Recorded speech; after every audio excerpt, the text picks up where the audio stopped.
Túto reláciu vám priniesla aromaterapie Karel Hádek. www.karelhadek.eu.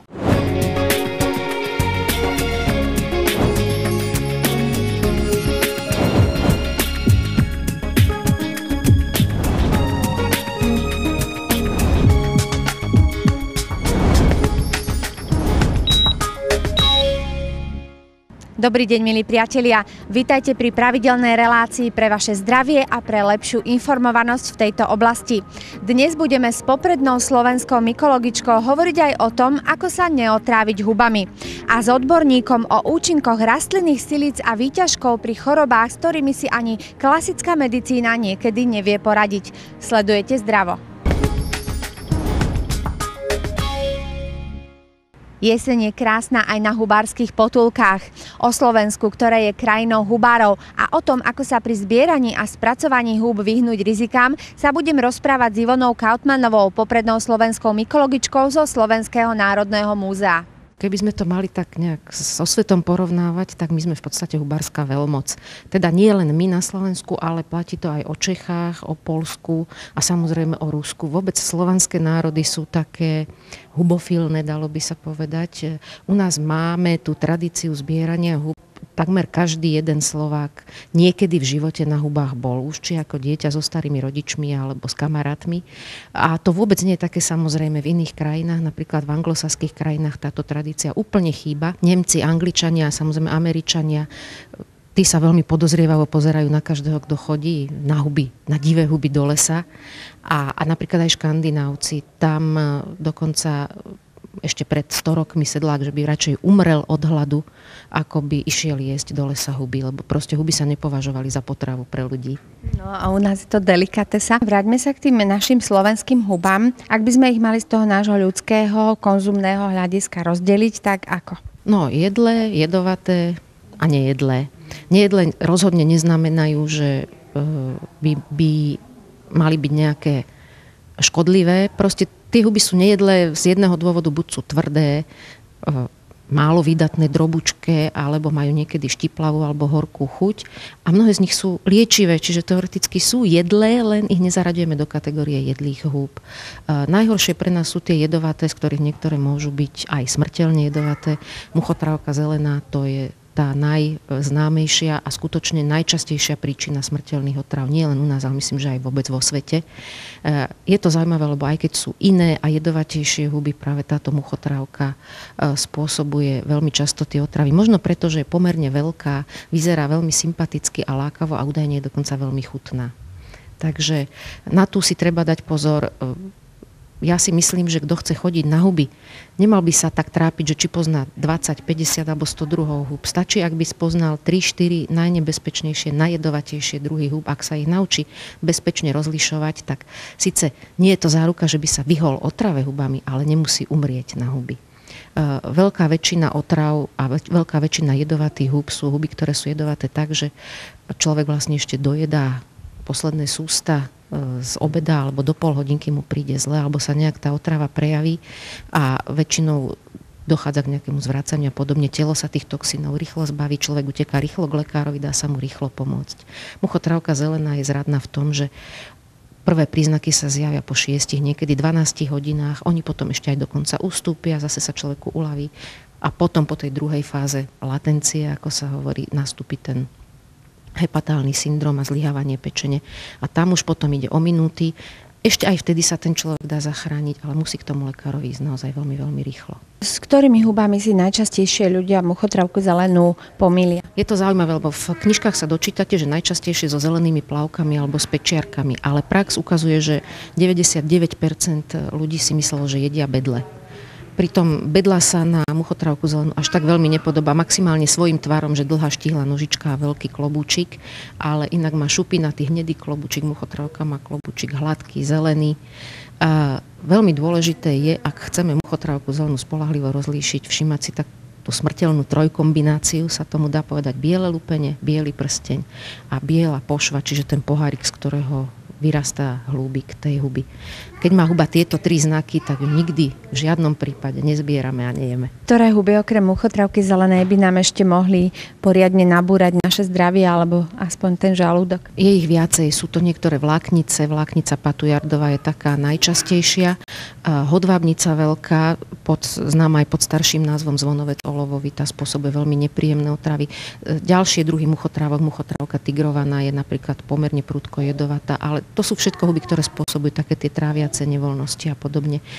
Záhadná, zaujímavá huba je napríklad ušiak obyčajný, ktorý je v určitých prípadoch veľmi prudko jedovatý, dokonca sú známe aj smrteľné otravy ušiakmi, ale pritom veľmi veľa ľudí tieto ušiaky konzumuje, nerozlišuje ich od jedlých a veľmi podobných ušiakov obrovských a konzumuje ich bez úplne akýchkoľvek následkov. Ale čas od času niekto potom na to umrie.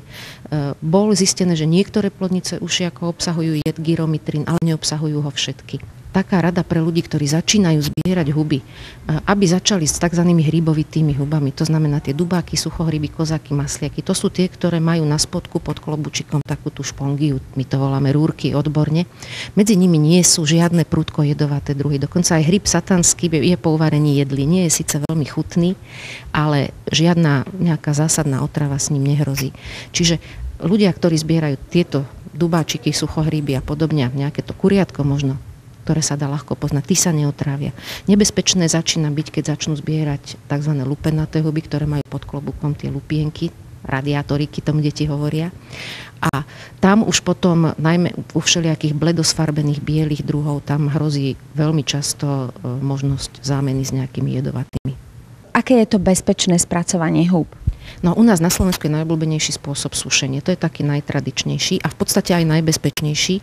Pokiaľ sme sušili dobré, zdravé, nejaké nečervavé, nenahnité huby a dobre sme ich usušili pri tej teplote okolo tých 40 stupňov a dobre sú uskladnené, takže nepotuchnú, nenapadnú ich nejaké larvy hmyzu, nejaké mole, tak toto je taký veľmi bezpečný spôsob uchovávania húb a veľmi chutný. V súčasnosti, keď už máme mrazáky a podobne, je ďalší obľúbený spôsob mrazenie húb, ktorý má ovšem trošku svoje úskalia. Huby sú veľmi citlivá potravina a mali by sa skonzumovať tak do pol roka od zamrazenia, nemali by sa skladovať dlhšie. Oni už potom aj dosť strácajú tie chuťové vlastnosti a treba dať veľký pozor, aby sa nerozmrazili, teda ak náhodou vypadne prúd a mrazák sa rozmrazí, tak radšej všetky huby vyhodiť. Niektorí hubári chodia na huby ešte aj pred Vianocami. Aká je tá sezóna zbierania húb na Slovensku? No, okrem najtuchších mrazov a najväčších horúčav trvá vlastne celý rok. Je fakt, že keď teda sú horúčavy 40 stupňov, tak huby prestávajú rásť a keď je veľký mráz, keď mrzne seriózne, tak takisto vtedy sa na huby nedá ísť, ale aj po mrazoch v januári, vo februári, kedykoľvek sa dá ísť na tie zimné druhy hub, ako je hliva ústricová, uchovec bazový, plamienka zimná, to sú také 3 najznámejšie jedlé zimné huby, ktoré rastú kedykoľvek, keď je odmek cez zimu. Teraz s globálnym oteplovaním sa nám tá sezóna akoby predlžovala trošku, to, čo treba v lete nemáme, že máme príliš veľké horúčavy a príliš veľké suchá, tak teraz môžeme huby zbierať ešte stále aj teraz v novembri. Boli už roky, že do polky decembra sa dali zbierať normálne hríby, suchohríby. Už sme pomaly to vyzeralo, že budeme do kapustnice mať čerstvé huby, ale potom predsa len prišli mrazy. Verím, že ste si obľúbili náš seriál o aromaterapii, v ktorom vám pravidelne prinášame zaujímavé informácie. V predchádzajúcich častiach sme sa zmienili aj o tom, že aromaterapia neslúži len na prevenciu, ale aj na liečbu rôznych problémov. Viac už s mojím pravidelným hosťom, pánom Karlom Hádkom. Pán Hádek, ktoré zdravotné problémy dokáže liečiť alebo v ktorých dokáže pomáhať aromaterapia? Já se tady musím usmát, ona i medicína léčí, ale účelem není léčit, ale vyléčit. A pochopitelně aromaterapie tady nabízí celkem široké možnosti. My jsme se tady bavili o eterických olejích, jaké mají účinky a jedním z nich je třeba vynikající antimikrobiální účinky. My tady máme preparáty, které působí proti plísním. A já bych tady zmínil třeba velice zajímavou věc, takzvaná Crohnova choroba, to je zánět střevních stěn, kde antibiotika nefungují. No, takže máme lidi, kterým jsem poradil, co mají dělat, používali éterické oleje a v podstatě během měsíce byli bez koronové choroby, protože ty éterické oleje mají silné antimikrobiální účinky a ty záněty zlikvidovali. Jedním z dalších problémů tady je, já nevím, třeba záněty dolních močových cest. Chodí k doktorovi, který 5 roků léčí, když dostane antibiotik, jak se to zlepší, když je vysadí, je všechno ve starých kolejích. I tady máme éterické oleje, které tomu napomáhají. Zmínil bych například jalovec. Když tady člověk musí být opatrný, to je otázka kvality. On se dělá ze dřeva, dělá se v podstatě někdy z nekvalitních bobulí a tak dále, čili tam musí být špičková kvalita, která je určena vnitřnímu použití. Atopický ekzém. Já když jsem začínal, tak v podstatě jsem jednou za měsíc, za 2 dostal dotaz na atopický ekzém. Dneska není dne, abych nedostal 2-3 dotazy, takže tady je vypracována celá záležitost, co se musí dělat. A já mám za to, že ono to platí u všech nemocí. Ono to není jenom máš teplotu, vem si aspirin. A stejně tak v aromaterapii to nefunguje, máš nějaký problém, vem si ten a ten olejček. Tady je potřeba celou tu záležitost považovat zase za záležitost celého organismu a v podstatě nějakým způsobem se starat, aby ten organismus fungoval. Dneska je v módě slovo detoxikace. Jo?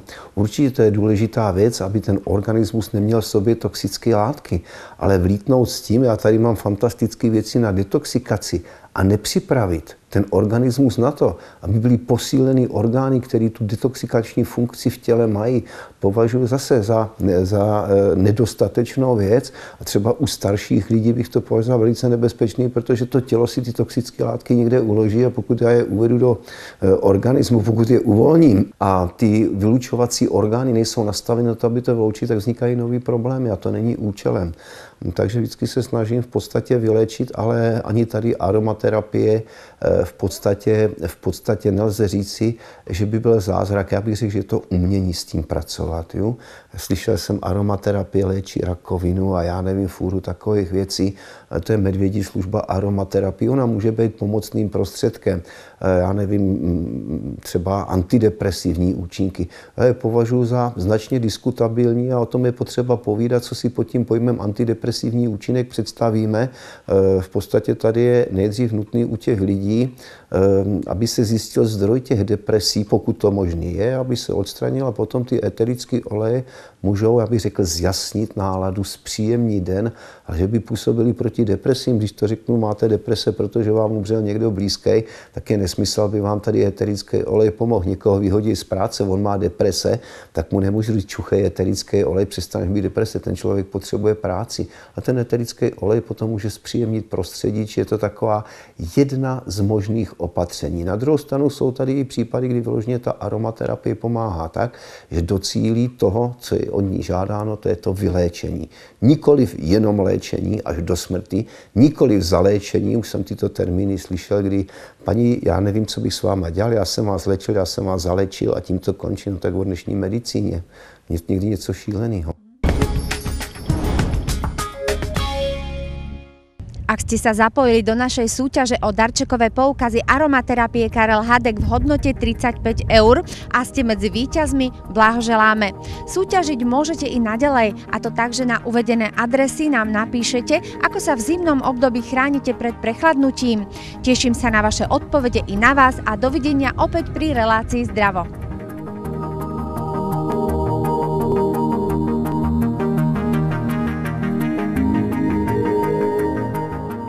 Túto reláciu vám priniesla aromaterapie Karel Hádek. www.karelhadek.eu